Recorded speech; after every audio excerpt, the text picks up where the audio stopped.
Hello there, Pisces sign. Welcome to your monthly reading, Pisces. This reading is for the month of September. Love reading, Pisces. Sun, Moon, Rising, Venus.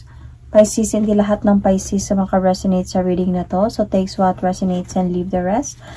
Cross-watchers, pwedeng kayo to at hindi sila Pisces sign. So, put yourself in a situation kung saan kayo naka-resonate. Pisces, if hindi kayo naka-resonate sa reading na to, please do check your other placements. Your sun, your moon, your rising, your Venus sign, dahil pwedeng doon kayo maka-resonate at hindi dito. So, Pisces, let's see. Ano yung gustong sabihin sa'yo ng person mo ngayon? So, I'm going to see first kung what is happening right now before tayo pupunta sa ano yung pwedeng mangyari this month of September or in the near future. So, ano yung gusto kong sabihin sa'yo ng person mo, Pisces?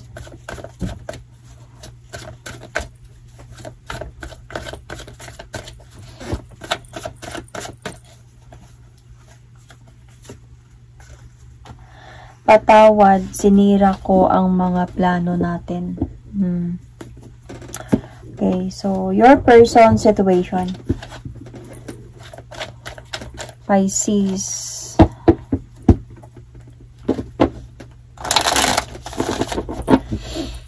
Your person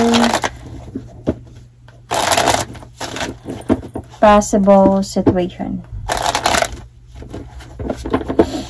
Pisces. Your person's possible situation, Pisces.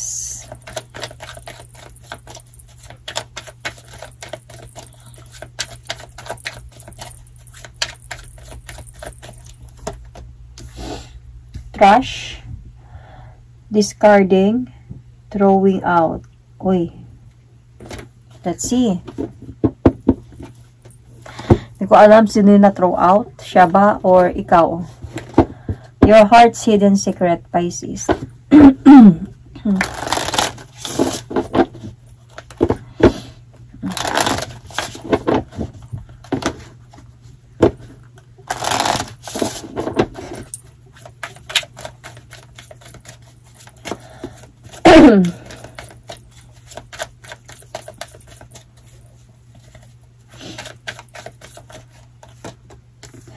Second chance, reconciliation, making amends, opportunity. Okay, natawad, nasira ko yung plano natin. Siguro meron siyang tinanggal sa buhay niya para humingi sa'yo ng second chance. Could be. So, tingnan natin what is happening right now.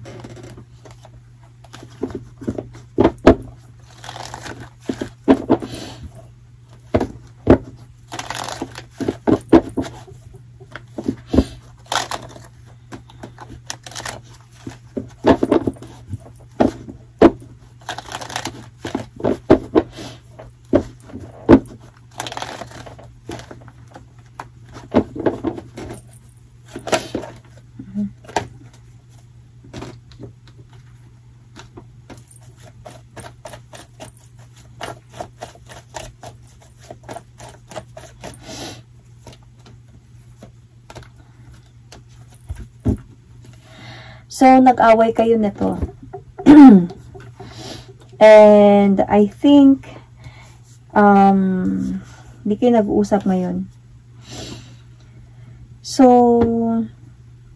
parang nakikita ko dito, itong person na to right now, is parang naglalakas loob na ayusin yung mga hindi niyo pagkakunawaan. O naglalakas loob na humingi sa'yo ng patawad sa mga nangyari. Ikaw naman dito is magulo yung isipan mo. Na-stress ka sa mga nangyari sa away or arguments ba or tampuhan or what. Basta may conflict na nangyari dito. So, parang as a point na parang yung relationship ninyo is halos papunta na ng separation. Or I don't know kung naghiwalay ba ka talaga kayo nito na. Naghiwalay na siguro kayo ngayon nito. Naghiwalay siguro kayo kasi nandito yung second chance, reconciliation, making amends, opportunity. So, itong person na to bumabalik sa'yo. And naiipit ka sa sitwasyon. Naiipit ka sa decision mo. Kung babalik ka ba or hindi. So, kaya na-stress ka ngayon sa kakaisip. Gagawin ko. Parang babalik pa ako. Hindi. Parang siguro nasa point nga, wait lang. Kailangan ko muna mag-isip ng maayos. Kailangan ko muna ng peace of mind. Kailangan ko muna para makapag-decision ako ng maayos. So, dumating kasi sa point na naging cold talaga yung relationship ninyo. Nanlamig. Or minsan on and off connection din. Malay mo because of third party.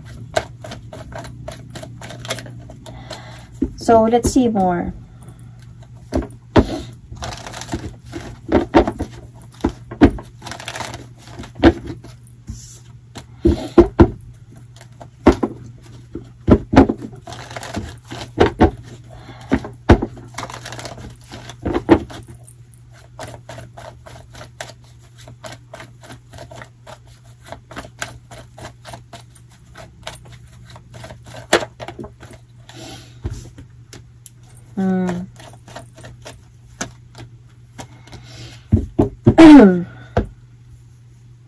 Alam mo, kung ano man yung nagawa ng person mo na to sa'yo, sobrang pinagsisihan niya talaga yun.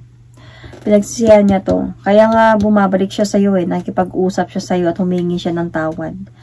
Na nasira niya yung mga plano ninyong dalawa. Kasi this time willing siya ulit not to offer that to you. Willing siya ulit to offer you victory. Willing siya ulit to offer you love. And na-realize niya siguro talaga yung pagkakamali niya. Nung time na hindi kayo nag-uusap dalawa or hindi mo siya kinausap, doon talaga niya na-realize na mahal ka pala niya. And, ang problema lang dito, kasi nga feeling ko, naging cold talaga yung connection ninyo dito. Napagod ka na mag-antay sa kanya. Parang, napagod ka na sa kakalaban. Siguro para sa kanya, balikan. Magkabalikan tapos hiwalay na naman. Baka nangyari na din to sa inyo before. So, kaya ngayon parang para sa'yo, sa totoo lang, no, natito yung secret ng heart mo, secret ng nararamdaman mo. You really want to give this person a second chance. Gusto mo talaga siya pagbigyan. Have some reconciliation. Kaya lang, siguro yung utak mo nagsasabi na wag, kasi ilang beses na niya ginawa to, ganyan. So, itong person mo naman is, meron talaga siyang iniwan. Siguro may tinapon siya, kasi trash So, tinapon niya yung relasyon na yun para bumalik sa'yo at humingi ng tawad.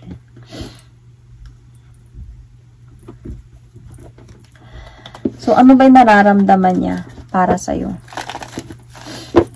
Pisces, Sun, Moon, Rising, Venus. Ano yung nararamdaman ng person mo para sa'yo, Pisces?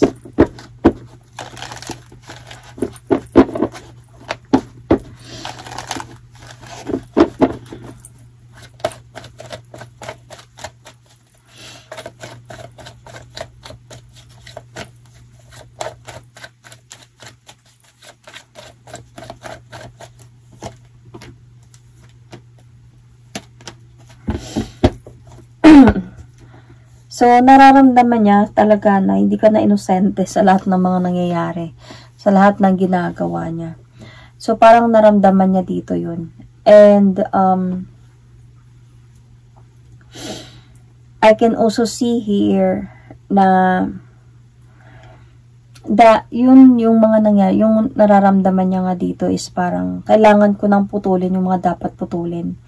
I need to end the cycle na. To have some changes at makipagbalikan na siya sa'yo at makipag-ayos na din sa'yo, Pisces. Kasi gusto niya na talaga ng changes in life with you. So, siguro nung time na yon, naiipit siya sa sitwasyon, naiipit siya sa desisyon. Dahil siguro, cheating talaga yung dahilan dito, this time around, ika-cut off niya na yun. And this time around, parang na-realize niya na babalikan ko si Pisces para to focus na lang doon at mag-stay na lang talaga doon.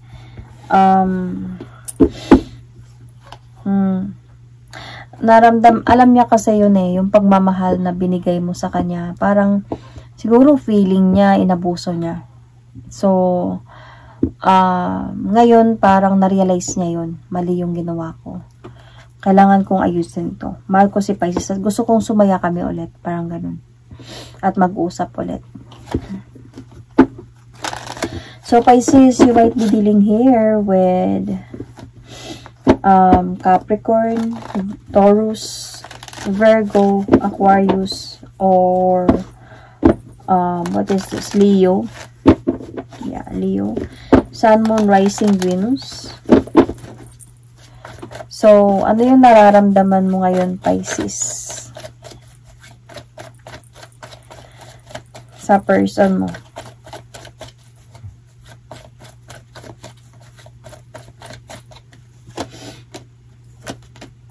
Mahal mo pa talaga siya, Pisces. Kaya nga dito, kung hinagiwalay kayong dalawa and you are trying to show this person na kaya ko, okay lang ko, and you are trying to show this person na yung mga achievements mo sa buhay, nang ginagawa mo nang wala siya, yun siguro yung nagpa-realize sa kanya na mali yung mga nagawa ko, ayusin ko to with Pisces. Sa totoo lang, deep inside sa'yo is, mahal mo talaga tong person na to. And willing ka pa din siyang patawarin. Naniniwala ka pa din sa pagmamahalan ninyong dalawa.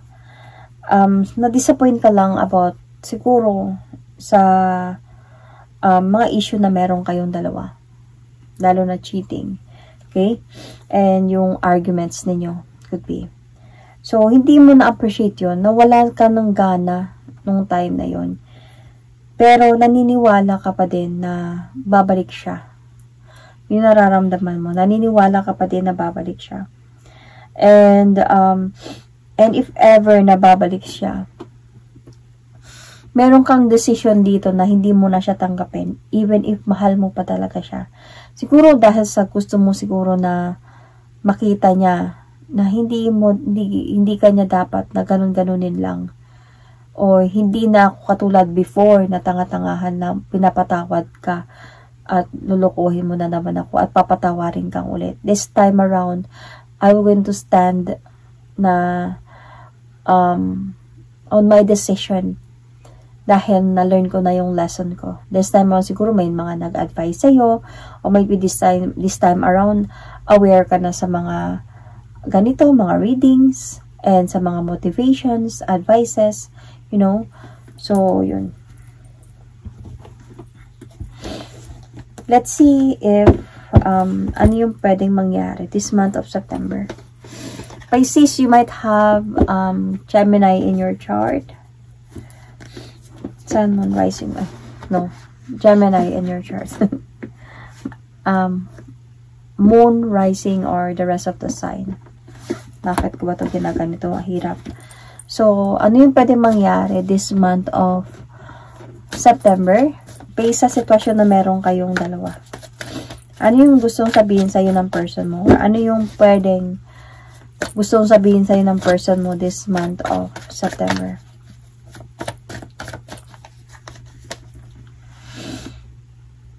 Wow. Very, very connected. Hindi na kita iiwan pa. So, si Pisces, feeling ko napatawad mo din talaga to siya, Pisces. So, your person's situation.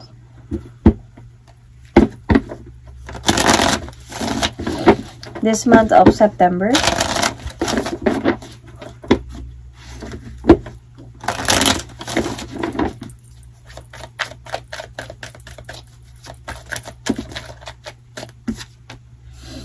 Projected. Future, days, weeks, months.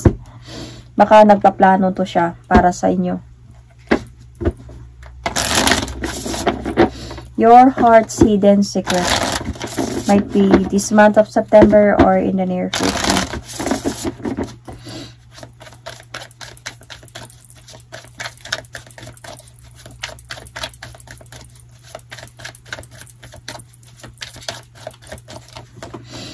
longing, craving, aching, wanting. So, na-miss mo siya. Kaya, dito pa lang nga eh. Parang, pinipigilan mo na yung sarili mo. Mahal mo yung person na to. Mahal mo talaga siya. So, what more pa kaya abot kayo ng September? Sobrang na-miss mo na talaga siya.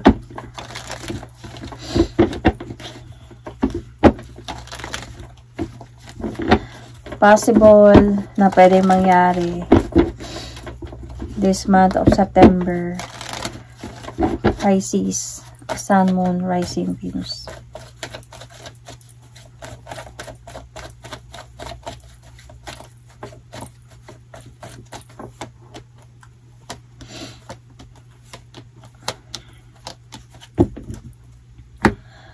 Mag-uusap talaga kayo ulit. Baka possible pa nga na magkabalikan kayo eh. So, Pisces, itong person kasi na to, mag-e-effort talaga to siya na patunayan sa'yo na willing akong ayusin ang lahat. Kumbaga, with this 3 of Pentacles, may effort talaga dito. Makikita mo talaga yung effort from this person. And, siguro sa paghiwalay ninyong dalawa, okay? Sa mga pain. Siguro magkakaroon kayo dito ng mga confrontations. Pag nag-uusap na kayo, magkakaroon sa inyo dito ng mga, siguro, feeling ko dito is ilalahad na lahat ng nararamdaman. Until sa magkakaroon na kayo ng reconciliation. Excuse me. Reconciliation. So, siguro hindi din madali ito kasi, di ba nakita ko dito na parang, nasa nararamdaman mo na kung hihingi siya sa iyo ulit ng tawad, eh, hindi ka ganoon ulit na magpapatawad sa kanya, pero mahal mo siya, hindi mo siya matiis eh. Siguro ganun din yung nangyayari, kaya sabi ko hindi madali. Siguro ganun yung mangyayari, pero hindi yun sabihin na aabot siya ng ng 1 taon or 2. Siguro nasa 2 buwan lang, ganyan, napatawad mo na siya ulit or baka 1. Kasi pag-isipan mo to ng mabuti eh.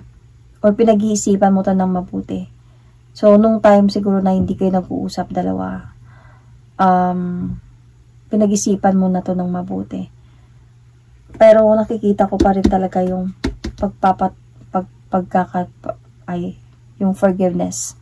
Nahirapan ako sa taga. Yung forgiveness and acceptance. So, nakikita ko naman dito yung babalik, yung happiness. Dahil na-miss yung isa't isa dito. So, paglalaban ka niya ulit. Honestly, itong relationship ninyo na to, or marriage ninyo na to, hindi madali to talaga. Kasi ikaw, as a Pisces sign, your imagination is wide. So, pwedeng sometimes nag-i-imagine ka ng di naman nangyayari. So, baka pwedeng ikaw you are someone na very overthinker. In a way, baka nag-iisip ka na baka nakikita pa sila, baka sila pa, mga ganong mga bagay. So, hindi siya madali. So, magkakaroon talaga dito ng a bit little argument. So, kailangan lang dito from your person na maging patience, no? Kasi, ganun talaga. Until sa, siguro one day, dahan-dahan na tong mag-fade away. Lalo na pag pinapakita niya talaga sa'yo yung pagbabago niya or wala na talaga, right? So let's see a message from your spirit guides, Pisces.